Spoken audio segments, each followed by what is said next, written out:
Жимэнд хүргэе. За 9 сарын астрологийн төлөв байдал ярьж байна. За таны хувьд бол энэ удаагийн 9 сарын нар хэртэлд 20 дугаар хэртэлж болж байгаа юм. Астрологийн 2 дугаар талбар гэж ярьж болно. За одоо тэр 2 дугаар энэ талбарыг бол нөөц санхүү, мөнгө, хөрөнгө мөнгө өөрийгөө хүнлэгээний гэр гэж үздэг.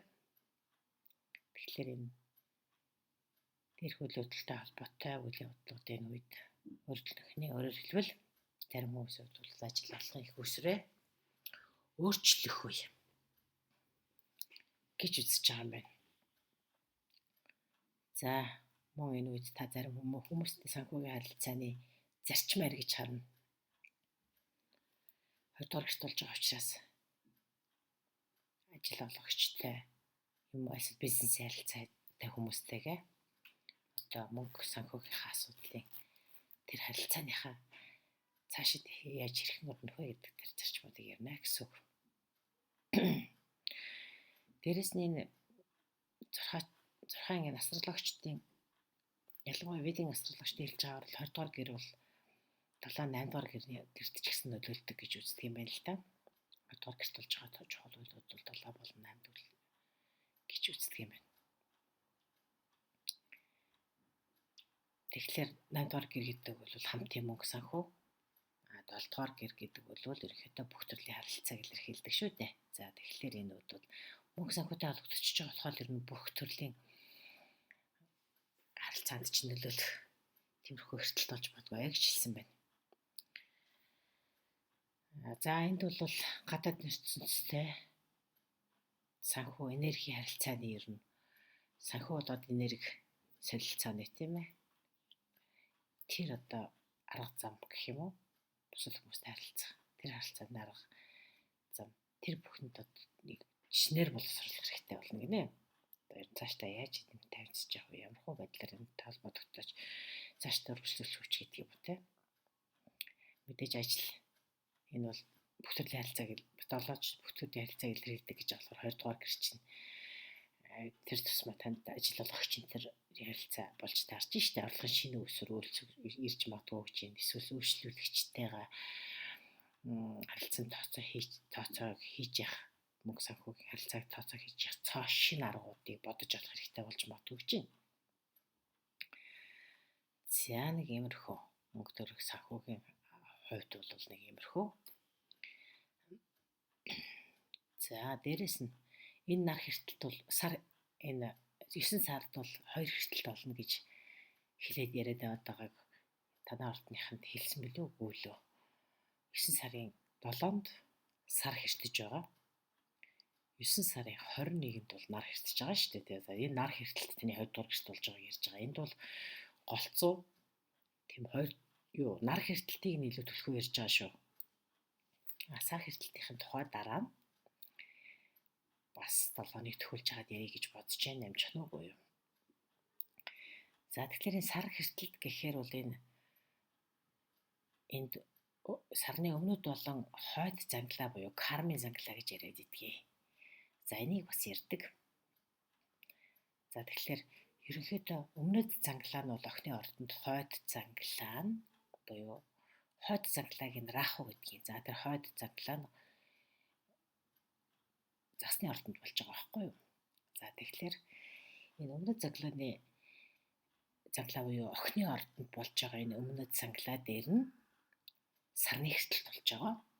За тэгэхээр энэ хэртэлтээс болоод бусад хүмүүст ямар хөө нөлөөлөх вэ гэдгийг бас тэр 7-ныхаа үед илүү ярих бах. За гэхдээ энэ зүгээр альтгаанд дуртахад бол ер нь кармын занглаа гэдэг бол ерөнхийдөө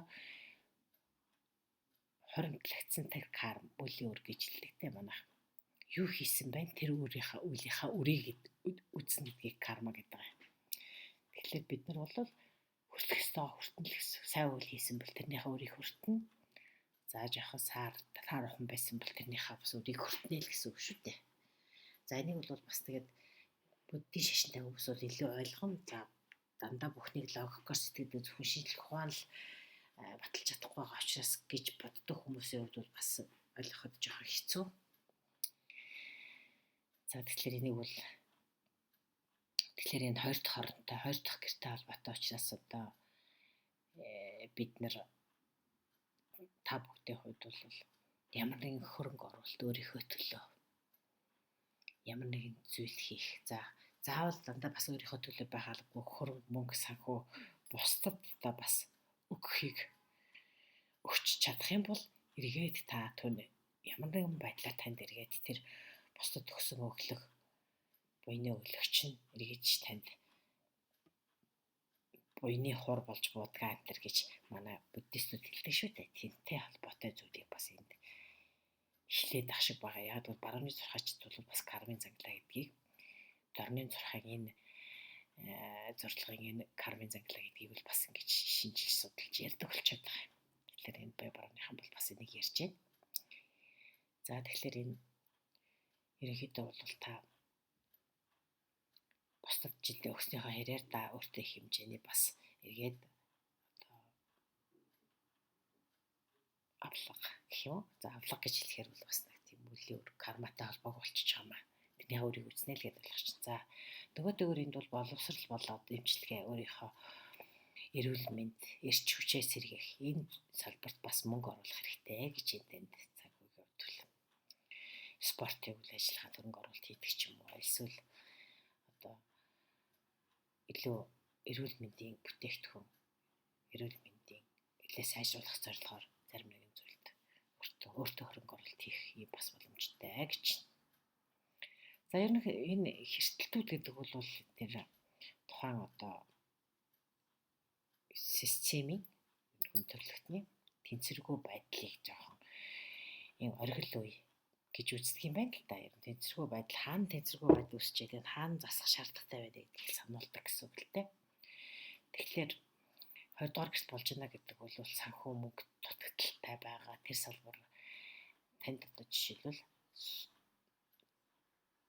тэр зүйлийг чинь сануулна гэсэн үг. Магадгүй тэнд одоо хөрөнгө оруулалт жоохон дутгач гэдэг юм уу те. Тэр дутаа өрөхийн тулд зарим нэгэн зүйл хөрөнгө оруулах хэрэгтэй боловч таны нөөц боломж хангалтгүй байгаа юм шиг санагдаж магадгүй л тийм. Тэгэхээр энэ дээр бас та зарим нэгэн шийдлүүдийг хийж бусдаас мөнгө зээлгч гэдэг юм ипотекийн зээлүүдээр банкны зээлмэл авах гэдэг юм ярихөө бас зүйлийг бодох хэрэгтэй болж магадгүй гэж. За дээрэс нь 20 дугаар гэр бас үг хэл дуу хоолойг бас илэрхийлээд идэг юм байна л да. Тэгэхээр уртаа удаа хугацааны туршид та бас ингэж их ярьж исэн, нотлохыг оролдож исэн.